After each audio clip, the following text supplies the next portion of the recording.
السلام علیکم ناظرین، میں امید کرتی ہوں آپ لوگ سب خیریت سے ہوں گے۔ اگر آپ ہماری ویڈیو کو پسند کرتے ہیں تو ہمارے چینل کو سبسکرائب کریے، ہماری ویڈیو کو لائک کر کے شیئر ضرور کیجیے۔ دنیا بھر نے کبھی بھی مندی کا نام نہیں سنا تھا آج سے 25-30 سال پہلے۔ برکت ہی برکت تھی، برکت ہی برکت تھی۔ کیوں برکت تھی؟ اس کی اصل وجہ تو اللہ جانے، اس کا رسول، اس کے بتائے سے اس کے مقبول بندے جانے، لیکن میرے جو سمجھ میں آتا ہے وہ یہ ہے کہ ہر جمعرات کو ہر مسلمان کے گھر میں چاہے پانی ہو، چاہے شکر ہو، چاہے میٹھی چیز ہو، اس کے نام جو ہے وہ جمعرات کے دن رسول اللہ کے نام پہ، غوث پاک کے نام پہ، غریب نواز کے نام پہ، اولیاء اللہ کے نام پہ ہر جمعرات کو ہر گھر میں فاتحہ ہوتی تھی۔ اب ہر گھر میں فاتحہ ہونے کی برکت کیا تھی؟ جب نبی کا نام گھر میں لیا جاتا تو نبی کا نام فاتحہ کے بہانے گھر میں لیا جاتا تو اس کی برکت کیا ہوتی تھی؟ آدم نے جب نام محمد لیا تو اللہ نے ان کی مشکل کو دور کر دیا۔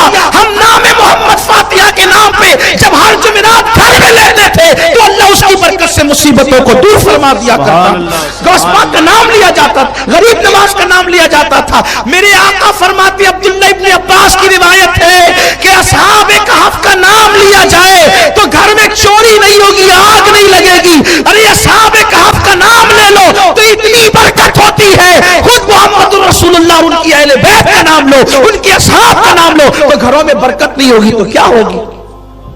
جب سے تم نے بند کر دیا نا ایصال ثواب، پھر دیکھو تمہارے گھروں کا حال کیا ہوگی۔ نفل کام ہے، فرض نہیں ہے، کوئی واجب نہیں ہے، لیکن ہر نفل کام چھوڑا نہیں جاتا۔ ضروری نہیں ہے لیکن غیر ضروری بھی نہیں ہے، ضروری نہیں ہے لیکن غیر ضروری بھی نہیں ہے۔ ہمارے بچپن میں ہم دیکھتے تھے ہر جمعرات کو گلی گلی شیرنی تقسیم ہوتی تھی۔ بانٹنے والے بنو۔ آقا فرماتے ہیں جب تک تم اپنے بھائی کی مدد کرتے رہو گے اللہ تمہاری مدد کرتا ہے۔ اب مسلمانوں کو کیا ذہن دیا گیا؟ مت بانٹو، ہڑپ کرو، کھاتے جاؤ، اس کا چھین کھاؤ، اس کا چھین کھاؤ، اس کا لے ڈوبا، اس کا لے ڈوبا۔ ارے مسلمان دینے آیا، چھیننے نہیں آیا۔ تو یہ بزرگان دین کا طریقہ ہے۔ اچھا ایک اہم بات، اس کا فائدہ کیا؟ کچھ لوگوں کو ایسا لگتا ہوگا یار آج یہ بیٹھ کر کے صرف کھانے پینے کی بات کر رہے ہیں، اسلام میں کھانے پینے کا کیا فائدہ؟ یہ اچھی اچھی غذائیں تم بنا بنا کر پکا پکا کر کھاتے کھلاتے ہو۔ میرے بھائی اس کی حکمت یہ ہے، بہت سارے غریب مسلمان ایسے ہیں جو سال بھر پوریاں پکانے کا کبھی سوچ بھی نہیں سکتے، وہ امام جعفر صادق کی نیاز کی برکت سے ان غریبوں کو پوریاں نصیب ہو جاتی۔ بہت سارے غریب ایسے ہوتے ہیں جو اچھی اچھی ڈش بنانے کا سوچ بھی نہیں سکتے، لیکن نیاز اور لنگر کے نام پہ ان کے پیٹ میں وہ کھانا چلا جاتا ہے۔ تو کبھی تو کسی کا دل خوش کرو، کبھی تو کسی کو اور یہ بات یاد رکھنا، کھلا کر جتنا سکون ملتا ہے اتنا کھا کر سکون نہیں ملتا۔ مومن کی شان ہے وہ اپنا لقمہ دوسرے کے منہ میں ڈالتا ہے۔ تو میرے آقا علیہ السلام کے پیارے دیوانوں بات دور نکل گئی۔ عرض یہ کر رہا تھا کہ ایک کا عمل دوسرے کو فائدہ پہنچاتا ہے۔ آخری حدیث اس پہ تفسیرہ کر کے بات ختم۔ ایک صحابی کا انتقال ہوا، اب دھیان سے سننا، اس پہ بات ختم ہوگی۔ ایک صحابی کا انتقال ہوا، ان کے انتقال کے بعد ان کے میت میں، ان کے جنازے میں اللہ کے رسول علیہ السلام نے خود شرکت فرمائی۔ حدیث پاک کا مفہوم ہے جب ان کو قبر میں دفن کر دیا گیا، جب قبر میں ان کو دفن کر دیا گیا، مٹی ڈال دی گئی، تو آقا کریم صلی اللہ علیہ وآلہ وسلم ان کی قبر پر موجود رہے۔ جب آقا کریم صلی اللہ علیہ وآلہ وسلم قبر پر موجود رہے تو صحابہ نے کیا دیکھا؟ اچانک اللہ کے رسول صلی اللہ علیہ وسلم کے چہرے پر ایک عجیب سی ناگواری کے آثار، بظاہر پریشانی کے آثار نظر آئے۔ اس کے بعد اللہ کے حبیب صلی اللہ علیہ وسلم نے کہا سبحان اللہ سبحان اللہ الحمدللہ الحمدللہ اللہ اکبر اللہ اکبر۔ اللہ کے رسول علیہ الصلوۃ والتسلیم نے قبر بننے کے بعد تھوڑی دیر گزری، حضور قبر پر کھڑے ہوئے تھے، چہرے پر آثار ظاہر ہوئے افسردگی کے۔ سرکار نے تسبیح پڑھی، تکبیر پڑھی، اللہ رب العزت کی کبریائی بیان کی۔ پھر کیا ہوا؟ آقا کریم صلی اللہ علیہ وسلم کا چہرہ کھلنا شروع ہوا اور ایسے کھل گیا جیسے گلاب کھلتا ہے یا 14ویں رات کا چاند جیسے تمتماتا ہے، ویسے حضور کے چہرے پہ خوشی کے آثار ظاہر ہوئے۔ پھر حضور وہاں سے نکلے، बहुत इबरत वाली बात है। सहाबा ने पूछा, आका आपने जब ये मैयत दफन हो गई और आप खड़े थे तो आपके चेहरे का रंग अचानक बदल गया, सरकार उसकी वजह क्या थी? फिर आपने तकबीर पढ़ी, तस्बीह पढ़ी, रब तबारक व तआला की किबरियाई बयान की, अल्लाह की हम्द बयान की, फिर आपके चेहरे पे खुशी के आसार जाहिर हो गए। आका इरशाद फरमाते हैं, तुम्हारे इस नेक भाई को जब उसकी कब्र में रखा गया तो उसकी कब्र तंग हो गई थी, उसकी कब्र ने उसको दबाना शुरू किया, कब्र तंग हो गई थी। जब मैंने कब्र को तंग देखा तो मैंने अल्लाह की तकबीर पढ़ी, रब की हम्द की, रब की तस्बीह बयान की, अल्लाह अकबर। आका इरशाद फरमाते, मेरी तकबीर पढ़ने और तस्बीह पढ़ने की बरकत से उसकी कब्र फिर कुशादा हो गई, उसकी कब्र कुशादा हो गई, एक मसला हल हो गया। हुजूर अलैहिस्सलाम ने उनको इसाले सवाब किया तकबीर पढ़ के, तो बोलो उनका जो कब्र तंग हुई थी वो कुशादा हुई कि नहीं हुई? तो इस तरीके से मुर्दे को सवाब पहुंचा कि नहीं पहुंचा, इसाले सवाब साबित हुआ कि नहीं हुआ। लेकिन एक खास बात आज आपको यहां भी समझना होगा, वो कब्र के अंदर लेटने वाला कोई मामूली इंसान नहीं था, कब्र के अंदर जाने वाला कोई मामूली इंसान नहीं था। वो कौन थे?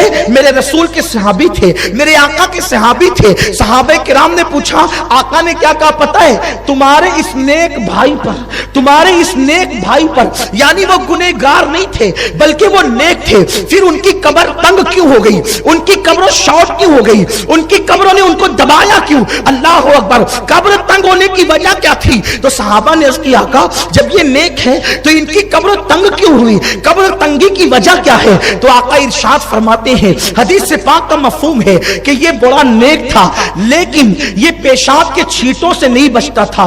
बाद मुफस्सिरीन ने लिखा है कि असल में वो सहाबी बकरियां चराते थे और बकरी चराते चराते कभी कभी लाशऊरी तौर पर बकरियां जब पेशाब करती थी तो वो पेशाब के छींटे उनके कपड़ों पे लग जाते थे, उनके बदन पे लग जाता था, यानी वो पेशाब के छींटों से नहीं बचते थे। तो नेक होने के बावजूद उनकी कब्र तंग हो गई, हुजूर की तस्बीह पढ़ने की बरकत से कुशादा हो गई। लेकिन मैं तुमसे पूछना चाहता हूं, जिसको अल्लाह के रसूल नेक कह रहे हैं, अगर वो पेशाब के छींटों से लाशऊरी तौर पे ना बच सके तो उनकी कब्र तंग होती है। तुम तो खड़े खड़े पेशाब करते हो, फिल्मों में जाते हो, जुमा के दिन बैठ करके पेशाब करने का इंतजाम नहीं होता, खड़े खड़े पेशाब करते हो, बगैर तहारत के रहते हो, गुस्ले जनाबत फर्ज हो जाता है, उसी हालत में दिन दिन भर गुजर जाता है, दो दो तीन तीन दिन गुजर जाते हैं। और फिर मुझे बताओ, अगर कोई पेशाब के छींटे से न बचे तो सहाबी रसूल की कब्र उम्मत की इबरत के लिए तंग की जा रही है। पेशाब के छींटे क्या है? अरे चंद चुल्लू पानी से पेशाब के छींटे धुले जा सकते हैं, वो धुलने वाली नापाकी से अगर सहाबी नहीं बच रहे हैं तो तालीम उम्मत के लिए उनकी कब्र तंग की जा रही है। वो गुनाह जिसको 7 समुंदर का पानी भी धुल नहीं सकता, तुम उन गुनाह से नहीं बच रहे हो, बताओ तो हमारी कब्रों का हाल क्या होगा, हमारे कब्रों के मामला क्या होंगे? अल्लाह अकबर। आज मुसलमान कब्रों के हवाले से इस कदर बेबाक हो गया, कब्र की फिक्र ही नहीं। अजान हो रही है, मस्ती मजाक करते हुए चौक पर बैठे हुए हैं, नुक्कड़ों पर बैठे हुए हैं, घरों के अंदर फिल्में देख रहे हैं, सीरियल देख रहे हैं, मोबाइल के अंदर गेम खेल रहे हैं, मोबाइल में डूब चुके हैं, कोई कैरम खेल रहा है, अल्लाह अकबर, कोई शराब के अड्डों को आबाद कर रहा है। अरे बकरी के पेशाब के छींटे अगर कदम पर लग जाए, जिस्म पर लग जाए तो कब्र तंग हो रही है। वो शराब जो पेशाब की तरह नापाक है, तुम अपने हलक के अंदर उतारोगे तो तुम्हारी कब्रों का अंजाम क्या होगा, तुम्हारी कब्रों का हाल क्या होगा? आज मुसलमान इतना बेबाक हो गया कि दुनिया की रंगरेलियों में डूब करके कब्र को भूल गया। याद रखना, कब्र वो कब्र है जहां पर किसी का खानदान नहीं देखा जाता, कब्र वो कब्र है अल्लाह अकबर जहां किसी की खूबसूरती नहीं देखी जाती, किसी की वजाहत नहीं देखी जाती, किसी की मालो दौलत नहीं देखी जाती। कब्र इंसान को चारों तरफ से दबाती है। अल्लाह के रसूल अलैहिस्सलातु व तस्लीम फरमाते हैं कि जब बेनमाजी को उसकी कब्र में रखा जाता है तो जब कब्र उसको चारों तरफ से दबाती है तो तो चारों तरफ से उसकी पिछलियां आपस में ऐसे मिल जाती है। ये उंगली करके अल्लाह के हबीब ने उंगलियों का इशारा करके बताया, दोनों तरफ की पिछलियां आपस में मिल जाती है। ऐ मेरी कौम के जवानों, केरम क्लब में बैठ करके वक्त ज़ाय करने वालों, शरायत पर ताश के पत्ते खेलने वालों, हराम लुक्मा अपने पेट में डालने वालों, एक वक्त वो जल्द आने वाला है। मौत की तलवार तुम्हारे सरों पर भी लटक रही है, मौत की तलवार मेरे सर पे भी लटक रही है। बोलो हमने क्या तैयारी की है? आज मालो दौलत की मोहब्बत में इतने गाफिल हो गए कि कब्र को भूल गए। मेरा अल्लाह कुरान में फरमाता है, अल्हाकुमुत तकासुर हत्ता ज़ुरतुमुल मकाबिर, माल की ज्यादा तलबी ने तुम्हें हलाक कर दिया, यहां तक कि तुम कब्र के दहाने तक पहुंच गए। आज ना हलाल देखा जा रहा है ना हराम देखा जा रहा है। अलग अलग अंदाज से कारोबार किए जाए। अगर माल कमाने के लिए किसी का कत्ल करना पड़े तो आज का मुसलमान कत्ल भी कर रहा है। माल के लिए किसी का घर उजाड़ना पड़े तो आज का मुसलमान घर भी उजाड़ रहा है। माल कमाने के लिए अल्लाह रसूल की नाफरमानी करनी पड़े तो आज का मुसलमान अल्लाह रसूल की नाफरमानी भी कर रहा है। मेरे भाइयों, आखिर बताओ तो कितनी गारंटी लेकर आए हो, कब तक जियोगे? हलाल माल कमाने वाले माल अपनी कब्रों में नहीं ले जाएंगे तो हराम कमाने वाले ले जाएंगे अपनी कब्र में माल। क्यों जा रही है मेरी कौम नशे की तरफ? क्यों जा रही मेरी कौम हराम की तरफ? लोगों का हाल ही हो गया, 10 रुपए कर्जा दे, कल 15 ला करके दूंगा, ये सूद है। कुछ तो ऐसे रिकामे हैं कि बैठे रहते हैं होटल पे, होटल की कुर्सियां तोड़ते रहते, बीवी जाए बर्तन झाड़ू करने और ये नंगे नवाब, ये अपनी इस्त्री नहीं टूटनी चाहिए। इस्लाम बोझ बनने की बात नहीं करता, इस्लाम बोझ उठाने की बात करता है। मर्द वो नहीं है जो बीवी की तनख्वाह पर गुजारा करे, मर्द वो है जो खुद कमा करके दूसरों का बोझ उठाए। लोग बड़ी बड़ी बातें करते हैं, हराम माल कमाते हैं, बैठे रहेंगे, वो आ रहा है, वो नहीं है वो है, वो नहीं है वो है। अच्छा शर्त लगा, वो निकला तो तू चाय पिलाएगा? इस्लाम में शर्त लगाने की क्या गुंजाइश है? नहीं, कुछ नहीं। कुछ लोग ऐसे घंटों गेम खेलते मोबाइल पे बैठे होते, खिलौना बना लिया मोबाइल को, नाजायज है, टाइम बर्बाद कर रहे हो। सोचो कब्र, सहाबी रसूल की कब्र सिर्फ पेशाब के छींटों से न बचे, कब्र तंग हो गई। और सहाबी किसे कहते हैं? औलिया से बड़ा मर्तबा सहाबा का, बड़े से बड़ा वली सहाबी के कदम तक नहीं पहुंच सकती। जब उनकी कब्र सिर्फ पेशाब के छींटे से, वो भी जानबूझ के नहीं, लाशऊरी तौर पर। हमारी कब्रें क्या होगी? हमने तो शराब को हलक के अंदर डाला है जो पेशाब की तरह नापाक है। वो कुत्ता गोलियों की नशे में डूबे, लत में डूबे, सूद के नापाक हराम लुक्मे अपने हलक के अंदर डाले, किसी का कत्ल किया, किसी का दिल दुखाया। जानते हो अगर कब्र की तैयारी करोगे तो भी मरना है, और तैयारी नहीं करोगे तो भी मरना है। कब्र में जाओगे, न बीवी आएगी, न बच्चे, न माल, न मनाल, न दोस्त, न अहबाब। मेरे भाइयों, जिन दोस्तों से तुमने दिल लगाया है ना, इनमें से बहुत से वो होंगे जो आपकी मैयत में भी नहीं आए।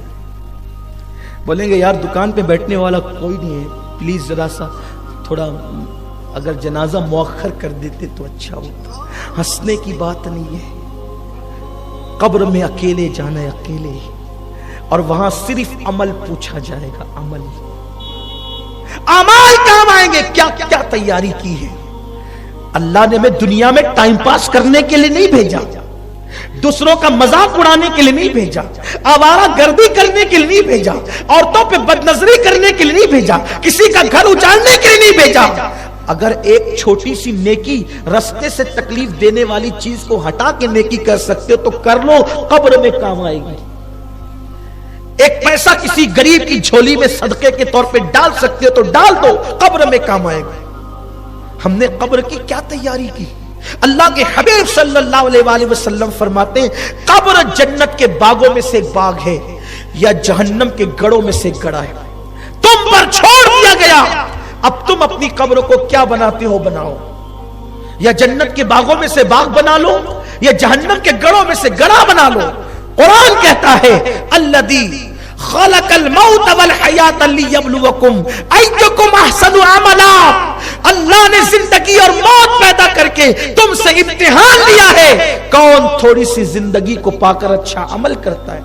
अच्छे अमाल के लिए आए हो, अच्छा अमल करो। क्यों पाप करते हो, क्यों गुनाह करते हो? जिस वक्त मौत आएगी मेरे भाइयों, आज तुम अपनी जवानी पर गुरूर करके क्या नहीं कर रहे हो? आज तुम अपनी जिंदगी पे तकब्बुर करके वो कौन सा गुनाह है जो हमारी जिंदगी में मौजूद नहीं है? मजाक में भी झूठ बोलना हराम है, झूठ अपनी आदत बन गई। ऐसा मत करो। अपनी गुफ्तगू को इख्तिताम पर ले जाते हुए कहूं, कब्र क्या है सिर्फ इतना समझ लेने वाला इंसान कब्र की तैयारी करेगा। बात कब्र की आ गई है तो मैं अर्ज करूं, वहां का तो दिन भी रात से खतरनाक है मेरे भाइयों, वहां का दिन भी रात से खतरनाक है, तो वहां की रात का आलम क्या होगा? अगर अपने कमरे में हम हो, लाइट ऑफ हो जाए, लाइट चली जाए, पंखे बंद हो जाए, तो अपना 10 बाई 10 का कमरा हमें परेशान करने लगता है। अपने कमरे में चिपकली चूहा देखकर हम डरते हैं। 10 बाई 10 के कमरे में अंधेरे में और गर्मी में अपना मन नहीं लगता, हम बाहर निकल करके आते हैं। जब कब्र में अंधेरा होगा, कब्र में गर्मी होगी, कब्र में तारीकी होगी, तो बाहर निकल कर जाओगे कहां? कब्र में ठंडक लाना है, नमाज पढ़ो, नमाज पढ़ के आका की आंखों को ठंडक पहुंचाओ, नमाजी बनो। सबके लिए टाइम है, रब के लिए टाइम नहीं। कब तक गुनाह करोगे, कब तक गुनाह करोगे? अल्लाह के हबीब सल्लल्लाहु अलैहि वसल्लम गैब दा नबी फरमाते हैं, जब मुर्दे को उसकी कब्र में रख दिया जाता है तो लोग उसके मुंह पर मिट्टी डालकर जब पलटते हैं तो मुर्दा उनको हसरत से देखता और कहता है, भाई तू भी जा रहा है, चचा तू भी जा रहे, अब्बा आप भी जा रहे हैं, दोस्तों तुम भी जा रहे हो। लेकिन कोई उसकी बात सुनने वाला नहीं होता, हत्ता कि वो कदमों की आहट सुनता है और हसरत से देखता है कि काश मैंने इनसे दिल न लगाया होता। सबसे दिल लगाने वालों, रब से दिल कब लगाओगे? सबके लिए वक्त निकालने वालों, रब के लिए वक्त कब निकालोगे? जिन लोगों को ये मारिफत नसीब हो गई, वो अपनी कब्रों की रातों को दुरुस्त करने के लिए पूरी पूरी रात रोते थे। और याद रखना, जिन्होंने कब्र की तैयारी की, इंशाअल्लाह उनकी कब्र जन्नत के बागों में से एक बाग होगी। उनके लिए जन्नत का बिस्तर बिछाया जाएगा, उनके लिए जन्नत का बिस्तर बिछाया जाएगा और कहा जाएगा, नम का नौमतिल अरूस, सो जा ऐसे जैसे पहली रात की दुल्हन सोती है। गफलत मत करो, ये जिंदगी पहली और आखिरी मर्तबा दी गई है। कब तक के नशे की लत में पड़ो रहोगे? कब तक लड़ाई झगड़े करते रहोगे? कब तक कैरम क्लबों पे वक्त गुजारते रहोगे? कब तक ताश के पत्ते खेलते रहोगे? कब तक मोबाइल के अंदर गुम रहोगे? मोबाइल जरूरत के मुताबिक इस्तेमाल करो, मना नहीं है, लेकिन पूरी पूरी रात, पूरा पूरा दिन उसमें लगा रहे हो। नहीं मेरे भाई, बहुत जल्दी बहुत जल्दी बहुत जल्दी मौत आएगी। आका इरशाद फरमाते, मौत जब आती है तो इतनी तकलीफ के साथ आती है कि तलवार की 313 ज़रबें अगर एक साथ किसी के ऊपर लगाई जाए तो उतनी तकलीफ नहीं होती जितनी रूह के निकलते वक्त इंसान को तकलीफ होती। जो ईमान पर दुनिया से चले गए वो कामयाब हो गए, अब बारी अपनी है, उस घाटी से हमें गुजरना है, उसकी तैयारी करो। दुनिया की रंगरेलियों में कब तक डूबे रहोगे? लोग कहते हैं, अरे वो अभी बैठा था अभी चला गया, अभी खाना खा रहा था चला गया, अभी मुझसे मिल के गया चला गया। जैसे हम लोगों के लिए कह रहे हैं, एक दिन लोग अपने लिए भी कहेंगे, अभी खड़ा था चला गया, अभी बैठा था चला गया। थोड़ा अल्लाह के लिए अपने हाल पे रहम कर। तुम्हारी मिन्नत करता हूं, तुम्हारे हाथ जोड़ता हूं, मेरी कौम के जवानों, दुनिया में पाप के लिए नहीं आए थे, दुनिया में गुनाह के लिए नहीं आए थे, दुनिया में बदकारी के लिए नहीं आए थे, अपनी कब्र को बेहतर बनाने आए थे, अपनी आखिरत को बेहतर बनाने आए थे।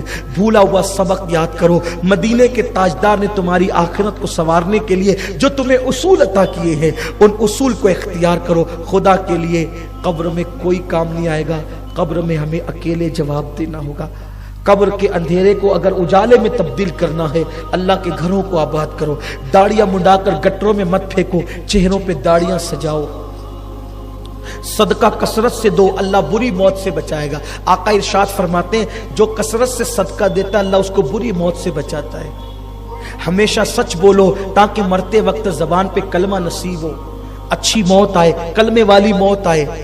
گانے مت گنگناؤ، کانوں میں ایئر فون لگا کر کے وقت Thank you for watching my video. Please subscribe my channel.